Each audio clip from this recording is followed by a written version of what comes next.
ओम ब्रह्म सत्यम सर्वधार। आज दास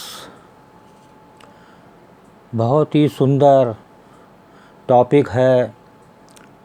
आज ये सुनने वाला टॉपिक है, सभी के मन का है ये। और आज मैं तो कहूँगा पूरा देश ही कम से कम 50 से 60% लोग इससे पीड़ित हैं। अगर ऐसे ही रहा तो आगे आने वाले समय में इसकी परसेंटेज और ज़्यादा होगी, क्योंकि मेरे पास तो रोगी आते हैं तो कहते हैं डॉक्टर साहब ऐसा लग रहा है जैसे किसी का कुछ चुरा लिया है, बड़ा मन बेचैन है, बड़ी घबराहट हो रही है। तो ये इस टाइप की जो दिक्कतें होती हैं उसी पे ये टॉपिक बनाया गया है। और टॉपिक का नाम है मन की बेचैनी घबराहट कैसे दूर हो।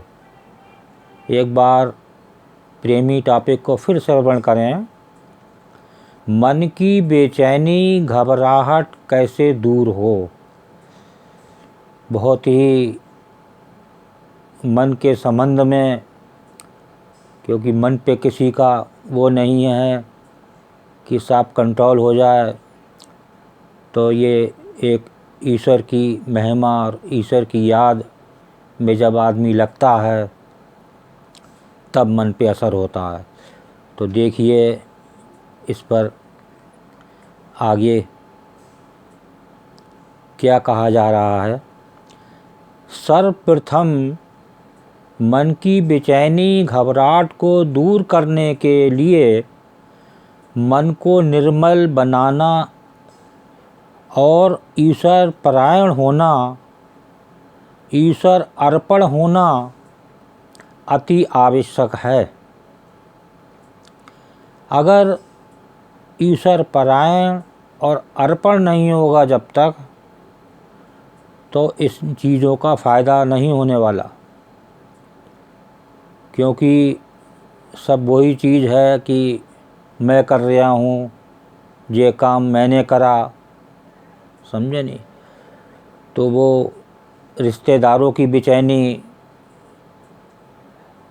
पड़ोसियों की बेचैनी, कोई चीज़ अच्छी नहीं बनी उसकी बेचैनी, इसने कुछ कह दिया उसकी बेचैनी। तो मन को शांत करने के लिए ईश्वर तो पारण होना ही पड़ेगा। इसी से आगे लाभ मिल सकता है। देखिए जब एक डॉक्टर बनता है तो आदमी अपनी शुरू से पढ़ाई में बराबर लगन के साथ पढ़ाई करता है, MBBS करता है, MD करता है, तो वो डॉक्टर बनता है। तो उसने प्रयास करा तभी वो डॉक्टर बना।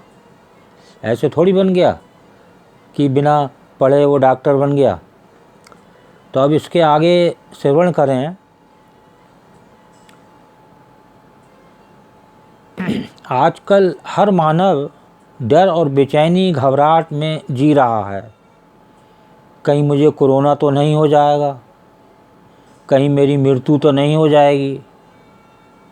ये सब बातें मन में बिना अर्पण के बार बार आती हैं। घबराहट व बेचैनी डर में हर मानव जी रहा है। हल्के हल्के मानसिक रोगों की तरफ गिरफ्त में आ रहा है। आज ज़रूरत है जीवन में सत्संग की, आध्यात्मिक विचार सुनने की,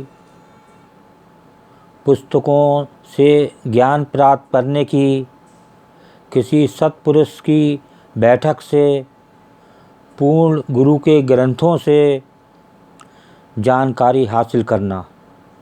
इससे मन की मैल कम हो सकती है।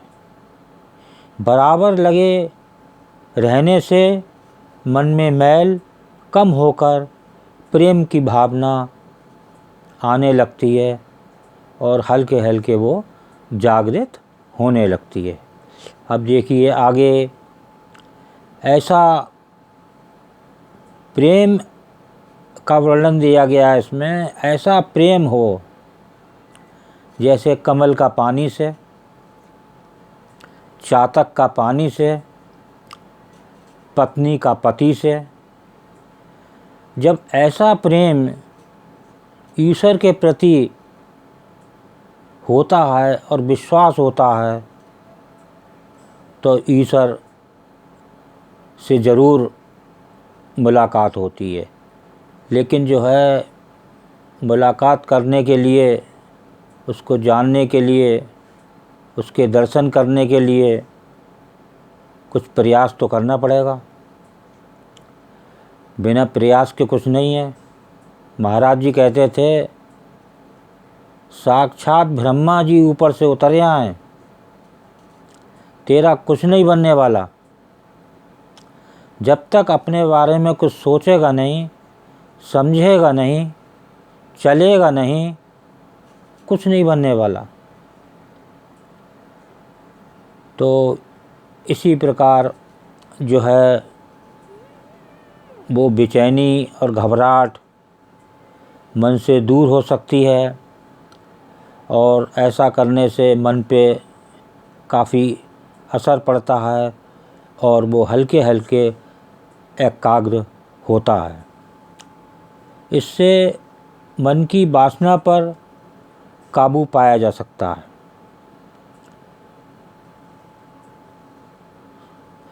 और इसका मन पे खुराक से भी बड़ा फ़र्क पड़ता है। जो खुराक हो वो सादी हो, मांसाहारी ना हो। तो इस पे महाराज जी ने क्या है, जैसा खाए अन्न वैसा बने मन। तो जैसा खाओगे वैसे ही जो है बुद्धि बनेगी और मन में घबराहट, बेचैनी ये जा ही नहीं सकती। तो इसलिए इसके साथ साथ कई चीज़ें जुड़ी हुई हैं, जैसे सादगी। सादगी को भी अपनाना पड़ता है। सादगी से प्रेम बढ़ता है, सेवा की भावना बढ़ती है। तो ये सब बातें हैं। जब आदमी इसको, जो पूर्ण गुरु हैं उनकी पुस्तकें थोड़ा सा पढ़ेगा। हम तो कह रहे हैं ये वीडियो ही आप जो आपको मिलता है, इसको अगर बार बार सुने, शायद कहीं किसी लाइन से आपका भला हो जाए। लेकिन इसको भला होने के लिए पढ़ना तो पड़ेगा ही, थोड़ा समय तो देना ही पड़ेगा। आजकल समय ईश्वर के लिए सबसे कम है। इसीलिए आज हर मानव बेचैनी और घबराहट में जी रहा है। कोई कोने में खड़ा हुआ है, डर लग रहा है, जैसा पर्दा हटा, अरे इसके पीछे कोई शायद है। तो एक भय जाता ही नहीं, भय जाता है ईश्वर परायण से। ये जो करने वाला है ईश्वर है। मृत्यु निश्चित है, अपने समय पे ही आएगी, इससे पहले नहीं आ सकती। उसके लिए हमें, फिर मैं बार बार कहूँगा, एक ईश्वर परायण अर्पण हो, प्रेम हो, सादगी हो, ये सब चीज़ें। और जो अपने अंदर हर समय क्रोध की भावना बनी रहती है कि मैं उसका बुरा कर दूँ, मैं उसका बुरा कर दूँ, और उसमें जो है अपना ही बुरा हो जाता है। तो इस पे एक महाराज जी ने लिखा है, जिसके अंदर प्रेम है सो सहज पाए सुख धाम। देखिए, जिसके अंदर प्रेम होगा वो ही सुख धाम पहुँचने का हक रखता है। हर किसी को सुख धाम नहीं मिलेगा। तो ये प्रार्थना है मेरी, बार बार गुजारिश है कि अपना जीवन ईश्वर परायण बनाएं और इस बेचैनी घबराहट से बचें। ओम ब्रह्म सत्यम सर्वाधार। ये चैनल आपको अगर अच्छा लगा हो तो इसे लाइक करें, सब्सक्राइब करें, प्रेस बटन दबाएं शेयर करें। ब्रह्म सत्यम सर्वदा।